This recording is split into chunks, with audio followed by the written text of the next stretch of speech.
యోహాను సువార్త 1వ అధ్యాయము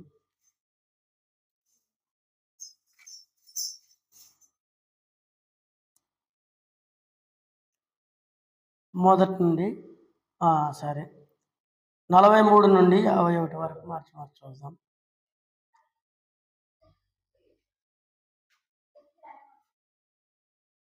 యోహాను సువార్త 1:43 నుండి. యోహాను సువార్త 40వ అధ్యాయం 1వ అధ్యాయము 43వ వచనం నుండి 51 వరకు మార్చి మనం చూద్దాం. మరునాడు ఆయన గలిలయకు వెలుగురి ఫిలిప్పును కనుగొని నన్ను వెంబడించమని అతనితో చెప్పాను. ఫిలిప్పు బెస్తయూద వాడు అనగా ఆంద్రయ పేతురు అని వారి పట్టణపు కాపురస్తు. ఫిలిప్పు నతానేలును కనుగొని ధర్మశాస్త్రములలో మోషేయు ప్రవక్తలను ఎవరిని గురించి వ్రాసిరో ఆయనను కనుగొంటి. ఆయన యోసేపు కుమారుడైన నన్ను చదవనియండి. ఆయన యోసేపు కుమారుడైన నజరేయుడగు యేసు అని అతనితో చెప్పాను.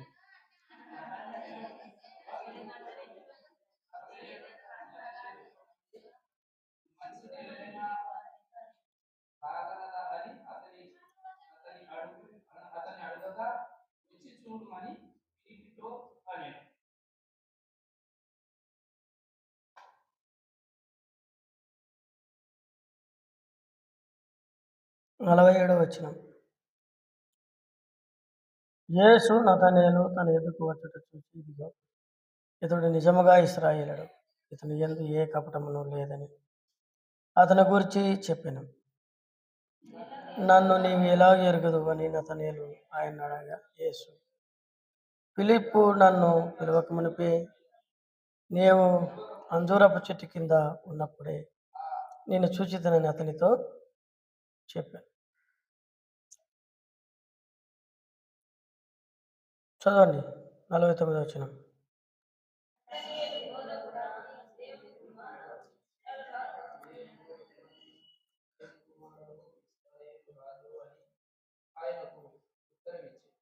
అందుకు యేసు అంజూరపు చెట్టు క్రింద నిన్ను చూచితనని నేను చెప్పినందువలన నీవు నమ్ముచున్నావా? వీటికంటే గొప్ప కార్యములు చూద్దువని అతనితో చెప్పి, మరియు ఆయన మీకు ఆకాశం తెరబట్టి దేవుని దూతను మనిషి కుమారునికి పైగా ఎక్కుటియో దిగుటియో చూద్దువని నీతో నిశ్చయముగా చెప్తున్నాను. ప్రేమ గల తండ్రి, నమ్మకమైన మా దేవ, సజీవుడైన యేసుక్రీస్తు వారి శ్రేష్టమైన నామంలో ఈ ఆదివారం పరిశుద్ధ దినం, పరిశుద్ధమైన ప్రజలు మేము నిన్ను ఆరాధించుటకు నీ కృపను మాకు సర్వ సమృద్ధిగా మీరు మాకు అనుగ్రహించినందులకై మీకే కృతజ్ఞతాస్తుతులు స్తోత్రాలు చెల్లిస్తున్నాం. ప్రేమైన యేసుక్రీస్తు మా ప్రభువా, నమ్మదగిన మా దేవ, ఈ సమయంలో నీ వాక్యం ద్వారా మాతో మాట్లాడుతూ నీ శిలువ చాటును మరుగు చేసి నీవే ఆశ్చర్యమైన సంగతుల్లో నుండి చూపించుమని ప్రార్థన చేస్తూ ఉన్నాం. దేవా, నీ ఆత్మ నడిపింపు మాకు అనుగ్రహించండి. ఇంకా ఎవరైతే రావాల్సిన వారు నీ బిడ్డలకి వారి యొక్క జీవితాలు, వాహనాలు అనుమతించి క్షేమంగా మా మధ్యలోకి రావడానికి మీరే సంపూర్ణంగా కృపనిమ్మని వేడుకుంటూ మీ మహిమగల స్థలకు అప్పగిస్తూ శత్రు సాతాను క్రియలన్నింటిని కూడా లయపరిచి నీ కృపను అనుగ్రహించమని వేడుకుంటూ యేసు నామములోనే ప్రార్థన చేస్తున్నాం మా తండ్రి, ఆమేన్.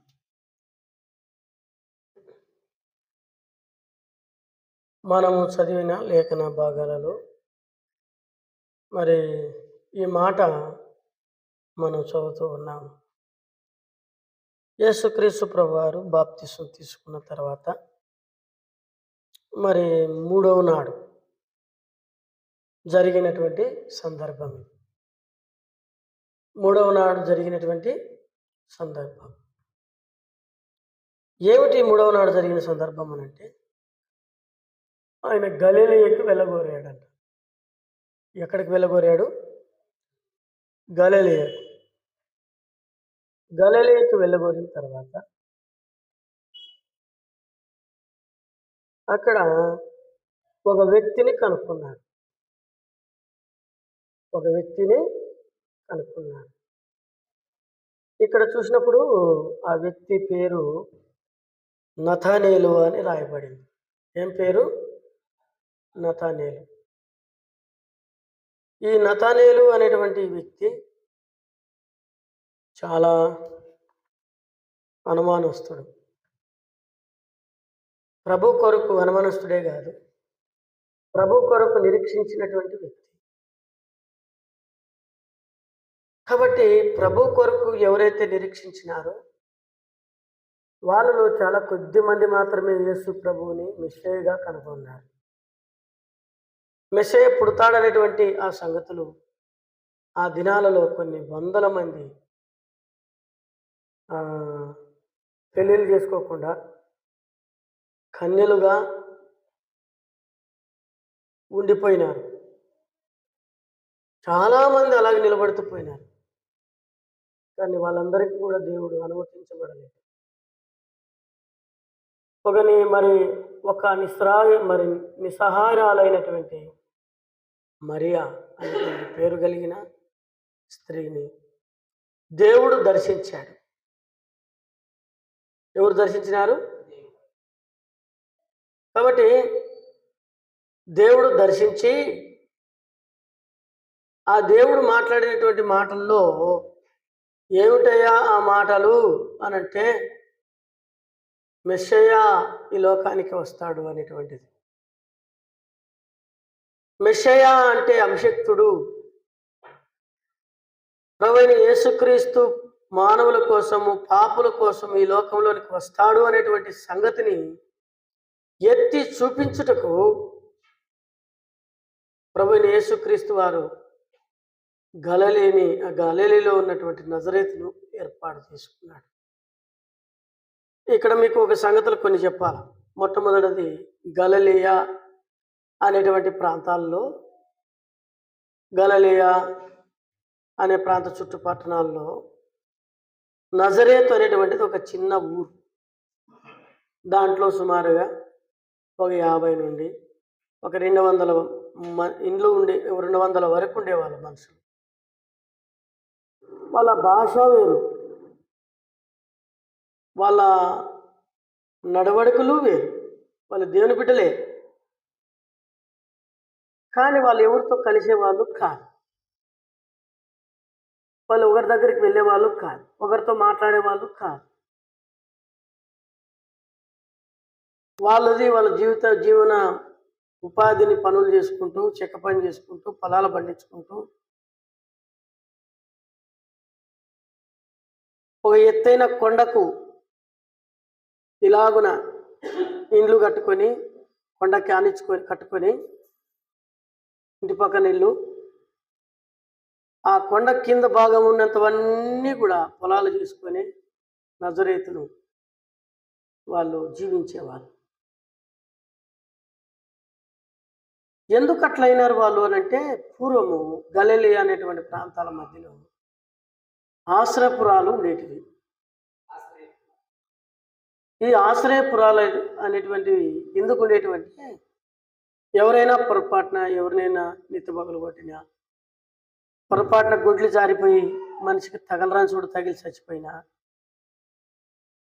కట్టెలు నరికేటప్పుడు కానీ, పొరపాటున పోయేటప్పుడు యాక్సిడెంట్ అయి చనిపోయినా,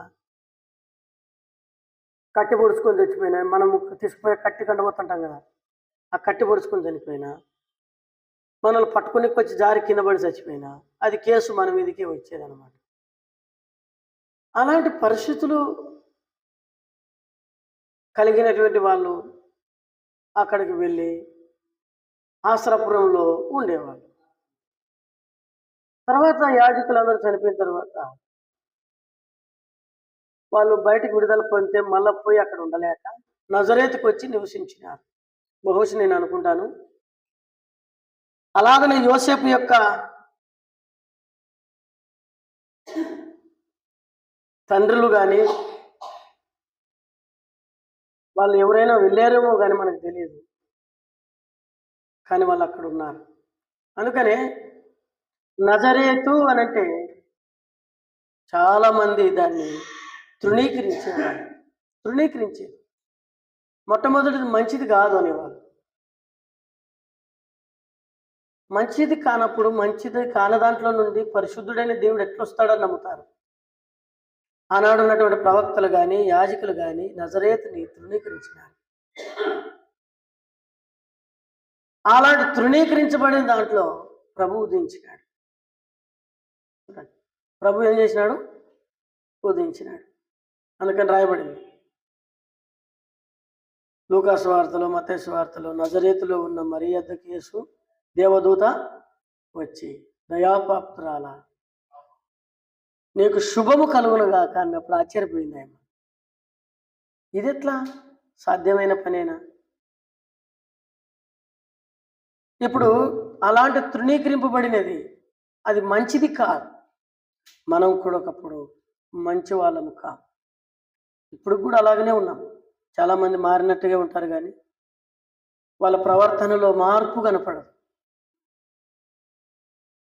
నీ జీవితంలో నజరేతు అనేటువంటి మంచితనము లేని, మంచిది కాని మనం జీవిస్తూ వచ్చినాం. ఈ చేదైనటువంటి అనుభవాన్ని చూపిస్తుంది. ఏం చూపిస్తుంది? మొదటిది చేదైనటువంటి అనుభవాన్ని చూపిస్తుంది. నిర్గమకాండంలో ఒక మాట చూస్తాం. చేదైనది ఏం గురించి మాట్లాడుతుందో. నిర్గమకాండము 15వ అధ్యాయం.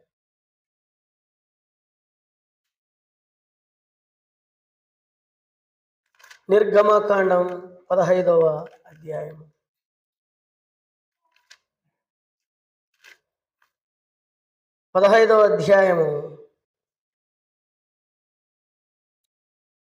చదవండి.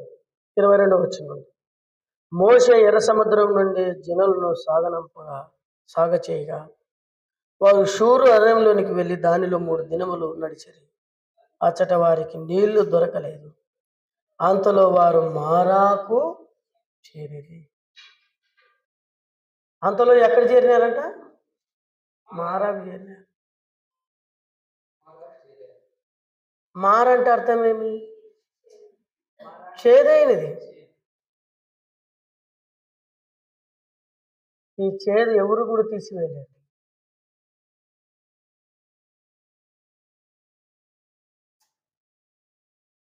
చేదు.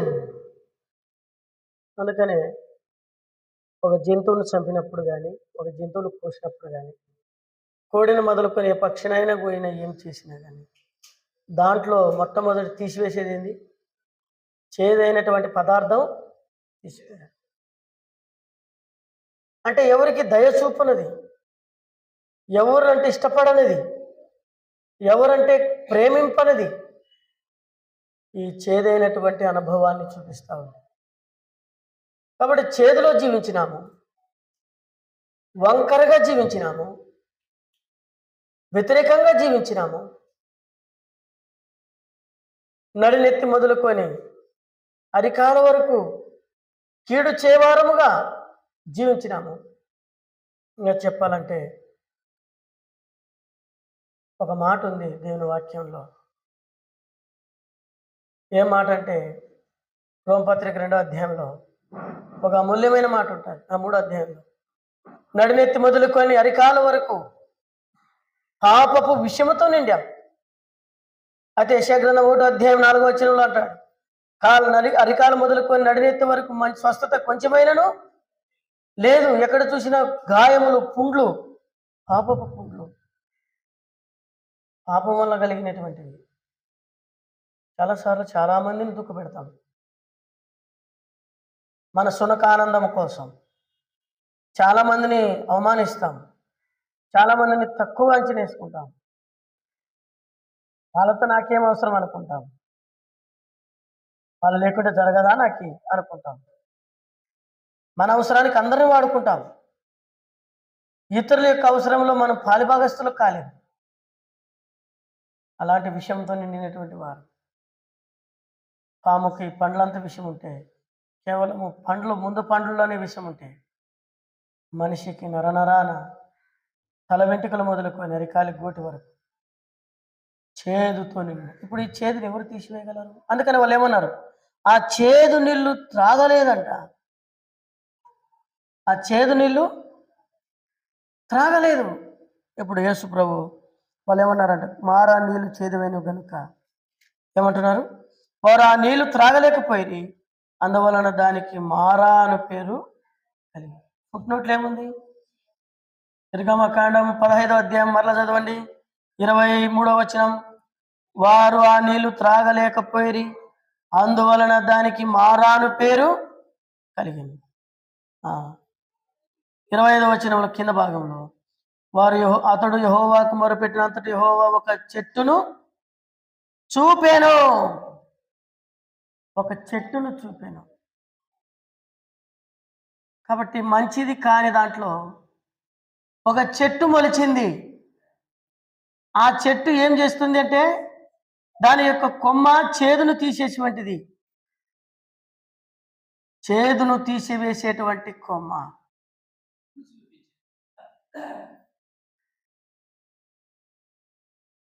ఆ చెట్టు ప్రభు అయిన యేసు ప్రభు వారిని చూపిస్తా ఉంది. మానవుని హృదయం చేదు, మానవుని ఆలోచనలు చేదు, మానవ తలంపులు చేదు. యేసు ప్రభుని చూసినప్పుడు ఆయనలో ఏ లోపమైనను, ఏ తప్పైనను, ఏదైనాను, ఏ మనుషుడైనను, ఏ రాజైనను కూడా కనుక్కోలేకపోయినా అంతగా మంచివాడు ఆయన. ఉత్తముడు అని రాయబడింది. యెహోవా ఉత్తముడు, మంచివాడు. ఆ మంచివాడు మనలో ఉన్న చేదుని, మనం ఇతరులకి ప్రయోజనకరంగా లేని బతుకులని, ఇతరులకి ఆశీర్వాదకరంగా లేని మన బతుకుల్ని ఆయన మనలో జ్ఞాపకము ఏం చేసుకున్నాడు? జ్ఞాపకం చేసుకున్నాడు. చేదును తీసివేయాలని, చేదైనటువంటి జీవితంలో నుండి బయటికి రావాలని ఆయన యొక్క ప్రణాళిక, ఆయన యొక్క ఉద్దేశం, ఆయన యొక్క చిత్తం. నజరేతు మంచిదేదిరా, మంచిది కాదని చెప్పారు. కానీ అది మానవ జీవితానికి గుర్తు. అందరికీ దూరం అయిపోయినటువంటి పట్టణం. ప్రజలు దేవుని మెప్పును కోరుకోలేని, దేవుని మెప్పు కిందికి రాలేనటువంటి క్షణం. దేవుడు ఆ ప్రజలను కరుణించినాడు. ఈనాడు నిన్ను నన్ను కూడా ఏం చేసినాడు? ఈ పాపం అనేటువంటి నజరేతు జీవితం కలిగిన మనల్ని, మనలో ఉన్నటువంటి చేదును తీసివేయడానికి ఒక చెట్టు. నజరేతు అంటే అర్థం ఏం తెలుసా? కొమ్మ అని అర్థం. పచ్చని కొమ్మ. రెండవది నజరేతు అనంటే ఎత్తైన పట్టణము, ఎత్తుగా కట్టబడిన పట్టణం. అది కొండ కానుకొని కట్టినారు. ప్రియులారా, ఇంతగా ఆ నజరేతుకున్నటువంటి ప్రత్యేకతలు, దేవుని లేఖనములు, నజరేతులో నుండి యేసు ప్రభు వస్తాడనేటువంటి సంగతుల్ని మరుగు చేసి ప్రవక్తలు చెప్పిన మాటలు కూడా ఆ దినాల్లో, యేసు ప్రభు పుట్టిన దినాలలో యేసుక్రీస్తు ఈ లోకంలోనికి, ప్రభు యేసుక్రీస్తు వారు ఈ లోకంలోనికి వచ్చినాడనేటువంటి సంగతిని ఎవరికి బయలుపడకూడదని దాని గురించి తప్పుగా ప్రచారం చేశారు. చెడ్డ ప్రచారం ఎక్కువ ఫాస్ట్ పోతుంది కదా. చెడ్డ ప్రచారం ఊరంతా తిరిగి వచ్చేసరికి, సత్యము వాకిలి కాటికి వెళ్ళేసరికి చెడ్డ ప్రచారం ఎక్కడ తిరిగి వస్తుంది? ఊరలో తిరిగి వస్తుంది. అందరికీ తెలిసిపోయింది మంచిది కాదంట. ఎట్లొస్తాడబ్బా మంచిది కాదు? పరిశీలించినారు, తెలుసుకున్నారు. జెబెదై కుమారులు ఫిలిప్పు, తర్వాత యోహాను, తర్వాత పేతురు, ఆంద్రయ్య ఆయన కనుగొని ఇప్పుడు ఊకుండలేకపోయినారు. ఊకుండకుండా పోయి ఎవరు పరిచయం చేస్తున్నారు చూడండి. 45వ వచనం, యోహాను సువార్త 1:45. ఆ ఫిలిప్పు నతానేలును కనుగొని ధర్మశాస్త్రములో మోషేయు ప్రవక్తలను ఎవని గురించి వ్రాసిరో ఆయనను కనుగొంటిమి. ఆయన యోసేపు కుమారుడైన నజరేయుడగు యేసు అని అతనితో చెప్పి. ఏమని చెప్తున్నారు? అయ్యా, మనమందరం మన పూర్వీకులందరూ కూడా మెస్సే గురించి ఎదురు చూసాం కదా. ఆ మెస్సే ఎవరు కాదు. అదిగో ఆ నజరేతులో ఒక నిస్సహాయురాలు, పేదరాలు, బలహీనురాలు, లేచి పని చేసుకుని బ్రతకలేనటువంటి ఆ అమ్మకు పుట్టాడే, యోసేపు అనేటువంటి వ్యక్తి వంశంలో ఎంచబడ్డాడే, ఆయనేనయ్యా మెస్సయ్య అని చెప్తే ఆయన అన్నాడు. ఏమన్నాడో తెలుసా? చదవండి. ఏమన్నాడు? అందుకు నతనేలు, నజరేతుల నుండి మంచిది ఏదైనా రాగలదా అని అడగగా, వచ్చి చూడమని ఫిలిప్పు అతనితో అని ఆయన అంటున్నాడు, మంచిది ఏదైనా రాగలదా? నిజమే, ఆయన చెప్పిన దాంట్లో మంచిది ఏది రాదు, ఇది చెడ్డది అని ప్రచారం చేశారు. మన జీవితాన్ని గుర్తు అది. మంచి దానిలో నుండి చెడ్డ దానిలో నుండి తృణీకరింపబడిన దానిలో మొట్టమొదటి మనం చూసినాం. ఏం చూసినాం? చేదైనది. మంచిది కాదంటే చేదైనది. ఇది మన జీవితానికి గుర్తు. అందుకని ఆ మంచి ఏమంటున్నాడంటే, ఆ మనుషుడు ఏమంటున్నాడంటే, మంచిది ఏదైనా రాగలదా అని తృణీకరించాడు. అంటే దాని అర్థం ఏంటంటే, రెండవ భాగంలో మనం చూస్తే తృణీకరింపబడినటువంటి పట్టణం. రెండవది ఎలాంటి చెప్పండి? తృణీకరింపబడినటువంటి పట్టణం. మొట్టమొదటిది ఏంది? చేదైనటువంటిది, మంచిది కాదు. అయితే మంచిది కాని దాంట్లో యెషయా గ్రంథం 11వ అధ్యాయం మొదటి వచనం, యెషయా మొద్దులో నుండి చిగురించను. దాంట్లో నుండి ఇంకేమొస్తుందంట? చదవండి అన్నమాట. మొదటి వచనం యెషయా గ్రంథం 11:1. యెషయా గ్రంథం 11వ అధ్యాయం 1వ వచనం చదవండి. ఎవరైనా చదవండి దయచేసి. యెషయా మొద్దు నుండి చిగురు పుట్టును, దాని వేరు నుండి అంకురము వెదిగి ఫలిస్తుందంట. ఈ ప్రవచనం నెరవేర్చుట కొరకు దేవాది దేవుడు నజరేతులోని పుట్టాల్సి వచ్చింది. ఆ ప్రాంతాన్ని ఎన్నుకోవాల్సి వచ్చింది. వాస్తవానికి ఆయన బెత్లెహేములో జన్మించాడు, కానీ ఏర్పాటు చేసుకునేది ఎక్కడ? నజరేతు. మొదటిది మంచిది కాదు. చెప్పినాను కదా, మొదటి మంచిది కాదంటే అర్థమైంది. ప్రేమలక్క, మంచిది కాదంటే అర్థమైంది. ఇక్కడ చూడండి మార్కు, మంచిది కాదంటే అర్థమైంది. మన జీవితాలు చేదైనటువంటి జీవితాలు. అక్కర తీరిన తర్వాత తక్కడెత్తి పెట్టే రకం, అది చేదైన జీవితం. ఇది మొదటిది. ఇలాంటి జీవితంలోనికి ఒక చెట్టు వచ్చింది. ఆ చెట్టు మానవ జీవితాన్ని, చేదును తీసివేటు కొరకు నీటిలో వేయబడింది, శుభ్రం చేయబడింది. ఇప్పుడు నీళ్లు మధురమైనవి అంటే అర్థమైంది, చేదు పోయింది, మానవ జీవితం మార్చబడింది. ప్రభువైన యేసుక్రీస్తు అనేటువంటి వారు లేకపోతే ఈనాడు నీకు నాకు కూడా చేదైన అనుభవంలోనే ఎవరికి ప్రయోజనం లేని వారుగా, నిష్ప్రయోజకులుగా మనం చనిపోయేవారం. రెండవదిగా తృణీకరిస్తున్నాడు, నిష్ప్రయోజనమైనది అంటున్నాడు. మొట్టమొదటిది చేదైనటువంటిది, రెండవది ఏం చూపిస్తుంది? నిష్ప్రయోజనమైనటువంటిదిగా చూపిస్తాను, తృణీకరింపబడిందిగా చూపిస్తాను. ఒక మాట చూపిస్తాను మీకు. రండి, రాజుల మొదటి గ్రంథము 9వ అధ్యాయం 13వ వచనంలో ఆ ప్రాంతాలను ఏమని పిలిచినారో చూడండి. రాజుల మొదటి గ్రంథం 9:13. రాజుల మొదటి గ్రంథం 9వ అధ్యాయము 13వ వచనం.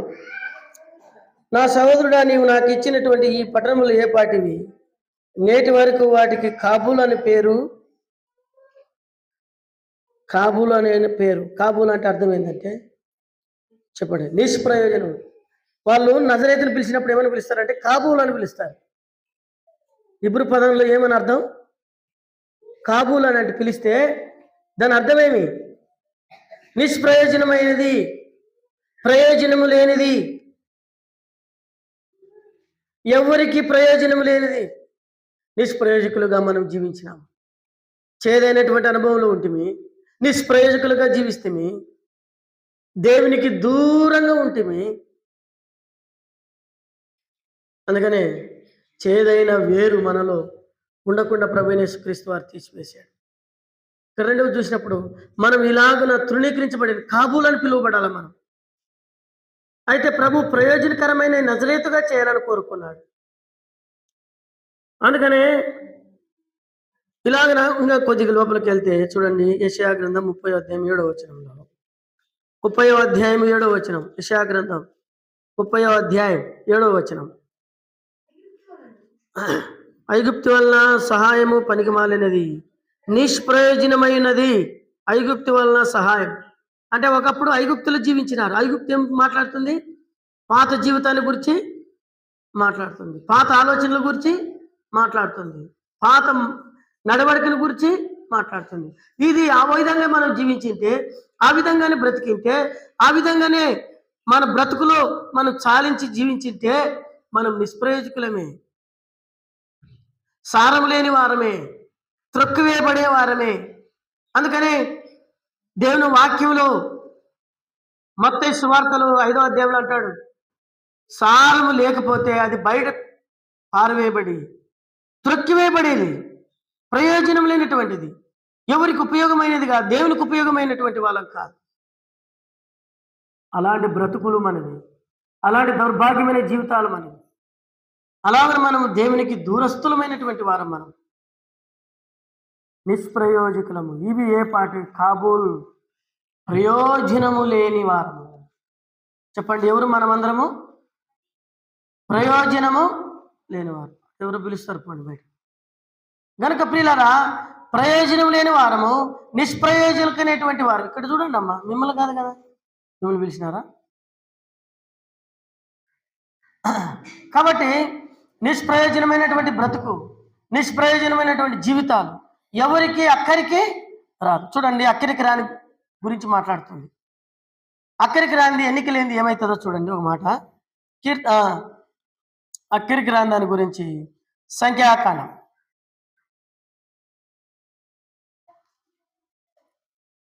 15వ అధ్యాయం 30-31 వచనాలు చదవండి.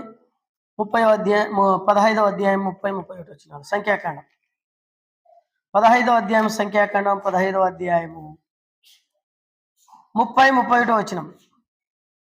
అయితే దేశమందు పుట్టినవాడే గాని పరదేశే గాని ఎవడైనాను సాహసించి పాపం చేసినట్లా వాడు యెహోవాను తృణీకరించి వాడు గనుక అట్టివాడు నిశ్చయముగా జనములో ఉండకుండా కొట్టివేయబడును. చూడండి, అట్టివాడు యెహోవాను తృణీకరించిన వాడగును, అట్టివాడు నిశ్చయముగా జనుల నుండి ఏం చేయబడతాడట? కొట్టివేయబడాలి. మనం నిష్ప్రయోజకమైన మానవుడు దేవుని తృణీకరించిన వాడు, నిష్ప్రయోజకుడైనటువంటి మాట్లాడదండి. నిష్ప్రయోజకుడైనటువంటి మానవుడు నిష్ప్రయోజకంగా జీవించే జీవితం ఏం చూపిస్తుంది అంటే దేవుణ్ణి దూషించినటువంటి జీవితం. దేవుడు ఎవరు నాకు తెలియదండి, దేవుడు ఉంటే చూపించమని, దేవుడు ఉంటే ఇట్లేంటి జరుగుతుందని, దేవుడు ఉంటే అట్లేంటి జరుగుతుందని అవమానించినటువంటి వారము, అజ్ఞానంగా మాట్లాడినటువంటి వారము, ఆలోచన విధానంలో సరైనటువంటివి లేని వారం. అయితే అట్టివాడు దేవుని సమాజంలోనికి రానికి లే, కొట్టివేయబడాలంట. ఏం చేయబడాలా? దేవుని దృష్టిలో నుండి మన పేరుని ఏం చేయాలి? దేవుడు కొట్టివేయాల. దేవుడు నిన్ను నన్ను కొట్టివేయాల జనంలో నుండి. జనం అంటే తన జనంలో నుండి మనల్ని తీసివేయాల. దీంట్లో మనం ఉండేదానికి యోగ్యులం కాదు, నిష్ప్రయోజకమైనటువంటి వారం, అపాత్రులము. గనుక ఇప్పుడు నతనేలు జీవితం కూడా అట్లే ఉంది, చేదైనటువంటి అనుభవంలో ఉన్నాడు. రెండవది, ఆయన యొక్క ఆలోచనలు ఇతరులకి నష్టాన్ని కలిగించేదిగా కనపడింది. అందుకని జనుల్లో కనపడలేన ప్రత్యేకంగా కనపడ్డాడు, ఒక్కరిని కనుక్కోగలిగారు. జనుల్లో కొట్టివేయబడిన వ్యక్తి దగ్గరని ప్రేమించినాడండి, ప్రేమించినాడు మన ప్రభువైన యేసుక్రీస్తు వారు. కాబట్టి మనము దేవుని దృష్టిలో సరైనటువంటి జీవితంలో లేకపోతే ఏమంట? సాహసించి పాపం చేసిన వాళ్ళమంట. సాహసించి పాపం అంటే నిష్ప్రయోజనమైన బతుకు. సాహసించి అంటే తెలిసి ధిక్కరించి మాట్లాడినటువంటి వారు, తృణీకరించి వాడు, అట్టివాడు నిత్యముగా జనులలో కూడా కొట్టివేయబడిన వాడు యెహోవాను లక్ష్యము అలక్ష్యము చేశాడు. దేవుని ప్రజల నుండి కొట్టివేయబడాలి. అది సాహసించి పాపం చేసిన జీవితం. అందుకని నిష్ప్రయోజనం అయిపోయినాం. ఏ మనుషుడు మనల్ని జ్ఞాపకము చేసుకోలేదు. నతానేలును జ్ఞాపకం చేసుకున్నాడు. నతానేలు ఎవరు పిలుస్తున్నారో కూడా తెలుసు ఆయనకి. అయితే ఇంకో మాట చూడండి, ద్వితీయోపదేశ కాండంలో 32వ అధ్యాయము 15వ వచనం. ద్వితీయోపదేశ కాండం 32:15. 32:15. యెషూరను క్రొవ్వున వాడై కాలు జడిచెను, నీవు క్రొవ్వు బలిసిన మందుడు అయితివి. వాడు తను పుట్టించిన దేవునిని విడిచెను. పుట్టించిన దేవునిని, మనల్ని కలుగు చేసిన దేవుణ్ణి తృణీకరించినాం. తృణీకరించినటువంటి బ్రతుకులు ఏంటంటే నిష్ప్రయోజనమైన. మనం ఒక ఆయన దగ్గరికి పోయినాను, ఆయనకు సువార్త చెప్తా ఉంటే ఆయన అంటాడు, నాకెంతన్నా చెప్పు, నేను నమ్ముకోను, ఆ దేవుడు నాకొద్దు, నేను ఇట్లా చచ్చిపోయినా పర్వాలేదు. అయ్యా నరకానికి పోతావా? నేను నరకానికే పోతాను. అంత తేలిక అనుకున్నాడు. ఈయన కడుపు నొప్పి వచ్చినా ఆటికెట్టు కురికినాడు. కడుపు నొప్పి వస్తే ఆటికెట్టు కురుకుతాము, మరి నరకానికి పోతే అంత బాగుంటుందేమో. అలాగనే తృణీకరించిన వారు మనం కూడా. అయితే ఇప్పుడు ప్రభు ప్రేమను రుచి చూసిన తర్వాత ఆయన ఆరాధించుటకు, మహిమపరచుటకు, ఘనపరచుటకు యోగ్యులుగా చేశాడు. ఇప్పుడు చూడండి, నతానేలు వస్తా ఉంటే ప్రభు అన్నాడు, ఆయనకున్న ఆశను బట్టి ప్రభు ఒక మాట అన్నాడు. ఏమన్నాడు తెలుసా? నిజముగా ఇతడు ఇశ్రాయేలుడు అన్నాడు. అంటే అర్థమైంది, ప్రభువును వెతికేవాడు. కానీ ఏ విధంగా వెతుకుతున్నాడు? అందరికి దూరం అయిపోయినాడు. నిష్ప్రయోజనమైన జీవితం, చేదైనటువంటి జీవితం నతానేలులో ఉంది.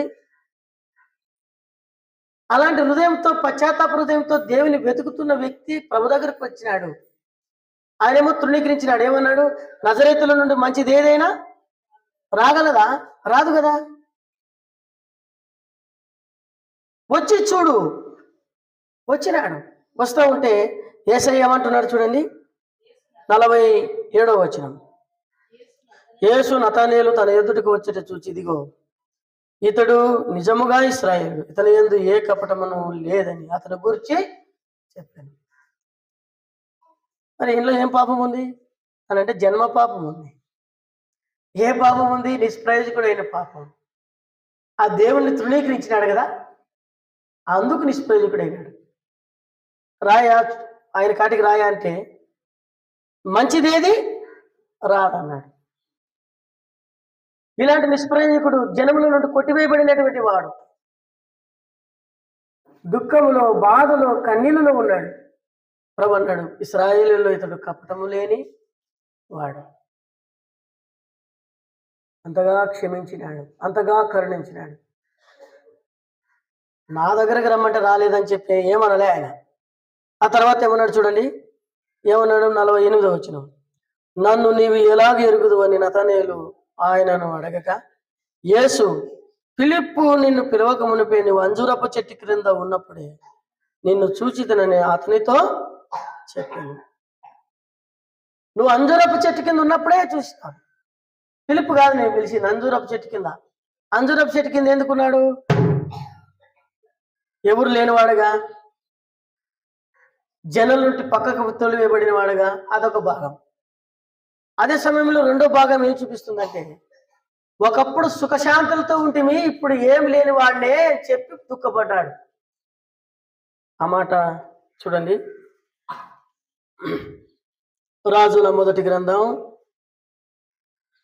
4వ అధ్యాయం 25వ వచనం. రాజుల మొదటి గ్రంథం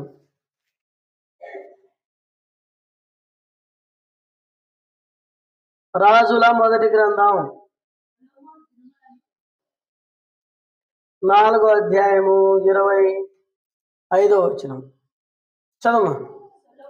సొలొమోను దినములన్నిటను ఇశ్రాయేలు వారేమి, యూదా వారేమి, దాను మొదలుకొని బేర్షెబా వరకు తమ తమ ద్రాక్ష చెట్ల క్రిందను అంజూరపు చెట్ల క్రిందను నిర్భరముగా నివసించుచుండిరి. భయం లేకుండా, కష్టం లేకుండా ఒకప్పుడు ఎట్లా జీవించినారంట? సొలొమోను కాలం అంటే ప్రభువైన యేసుక్రీస్తు వారికి గుర్తయిన. ప్రభువు లేకుండా సుఖ జీవనం వాళ్ళకి లేదు. ద్రాక్ష చెట్టు కింద, అంజూరపు చెట్టు కింద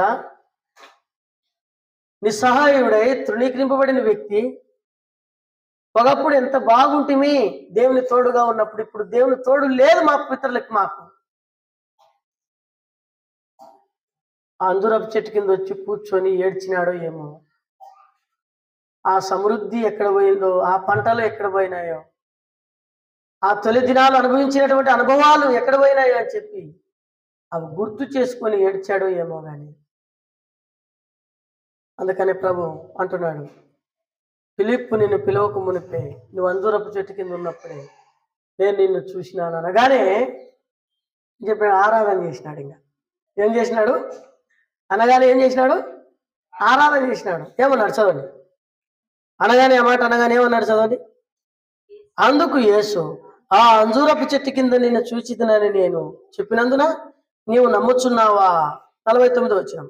నతనేలు, యేసు బోధకుడా, నీవు దేవుని కుమారుడు, ఇశ్రాయేలుకు రాజు అని ఆయనకు ఉత్తరం ఇచ్చినాడంట.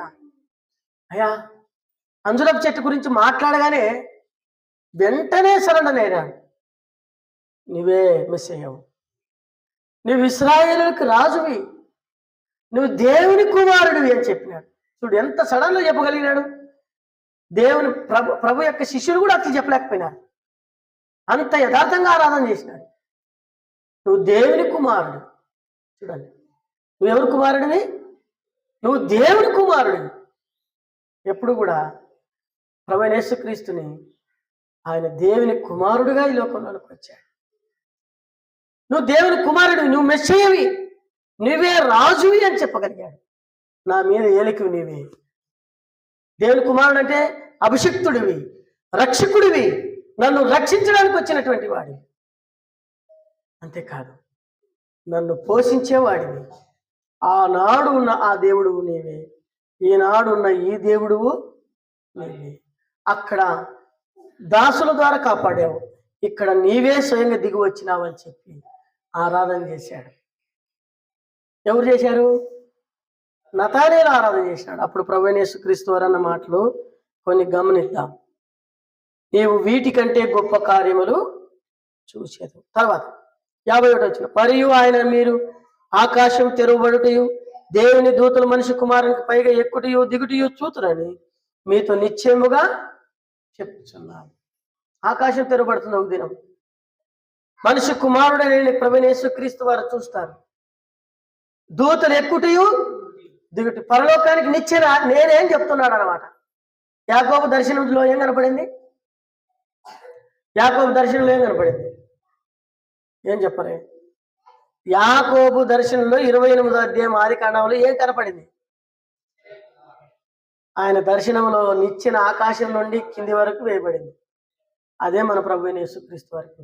ఇక్కడ ఆ మాట అంటున్నాడు, ఆకాశం తెరవబడుట, మనిషి కుమారుని పైకి దూతలు ఎక్కుచు దిగుచు. దూతలు అన్నప్పుడు మానవ జీవితాన్ని మనలకు గుర్తుగా ఉంది. మనమందరం ప్రభువైన యేసుక్రీస్తు ద్వారానే పరలోకానికి వెళ్ళాలనే మాట చెప్తున్నాడు. ఆ సంగతి ఎవరి ద్వారా బయలుపరిచినాడంటే నతానేలును బట్టి బయలుపరిచినాడు. ఆ నతానేలు నిష్ప్రయోజకుడు. ఆ నతానేలు ఎవరు చెప్పండి? ఆ నతానేలు ఎవరు? చేదైనటువంటి అనుభవం ఉన్నవాడు. ఆ నతానేలు కొట్టివేయబడినటువంటి మనుషుడు. ఆ నతానేలు రక్షణ పొందిన బిడ్డ అయినాడు. వెంటనే ప్రభుని ఆరాధించిన వాక్యం విని వెంటనే మనం ఆరాధన చేస్తావా? చేయండి అమ్మా అంటే రాదులేదు సార్ నాకు. నీ ఎన్ని వాక్యాలేంటి నీకు ఆరాధన వస్తుంది? వెంటనే ప్రభు మాటకి మాకు తోడుగా ఉన్న దేవుడు. అందుకని నాకు తోడుగా నీవుంటివి జీవిత యాత్రలో, మాకు తోడుగా నీవుంటివి జీవిత యాత్రలో, మమ్ము విడువని మా దేవా, నిన్ను మనసుతో వెంబడించెదను, మమ్ము విడువని మా దేవా, నిన్ను మనసుతో వెంబడితే తోడుగా నీవుంటివి జీవిత యాత్రలో. కాబట్టి దేవుడే మన జీవిత యాత్రలో తోడుగా ఉన్నాడనే సంగతిని బయలుపరిచాడు.